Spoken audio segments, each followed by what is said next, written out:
रही ना। तो ये सिनेमा आऊ का नया है भैया, मतलब जो कहे जाए कि जगह आना चाहिए यार। देखो ये फिल्म के एक तो सिनेमा चलते अपन हीरो से ओकर मया करिए मनाबेच करते ओमन, मतलब जेन अनुज शर्मा चाहते थे तो अनुज शर्मा देखे जाथन वाला है ना। ओकर अलावा का नामा मिलने वाला है। एमा बहुत सारा चीज नमा है। एक तो पहली बार मोर और अनिकृति के जोड़ी है।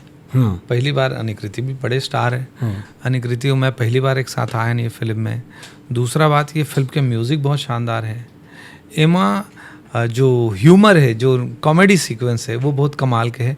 ये टोटल एक मनोरंजन के पैकेज है। आप अपन परिवार के साथ जाओ, आप एंटरटेन होके आओ, और साथ में कहीं ना कहीं जो हमार आपसी संबंध के जो ताना बाना है ओखर बहुत इनोसेंस के साथ, बहुत मासूमियत के साथ बड़ा सुंदर व्याख्या है एमा कि बोला आप एमा देखू। और हमन सिनेमा में जाथन तो पॉइंट ऑफ व्यू देखे ले जाथन, अलग अलग पॉइंट ऑफ व्यू ला, यानी ह्यूमन बिहेवियर के पॉइंट ऑफ व्यू ला, तो वो चीज़ एमा देखे ले मिली। ये मैं ज़्यादा बड़े बात कर रहा था, लेकिन आम जन जनता है, हमारे छत्तीसगढ़ के जनता है, तेन मतलब देखे में पिक्चर मजा आई, तेन बात के गारंटी है। तब ये सिनेमा के बारे में अनुज भैया से बातचीत करे हैं और जाने समझे की कोशिश करे हैं। हालांकि मैं हूँ फिल्म के हिस्सा रहन, तो अगर बहुत कुछ जानता हूँ तो एला पूछा कि मत पूछाऊँ, बहुत अगर चीज़ मन में रहते। लेकिन 18 तारीख के तुम्हें सब लोग सिनेमा घर में पहुँचना है।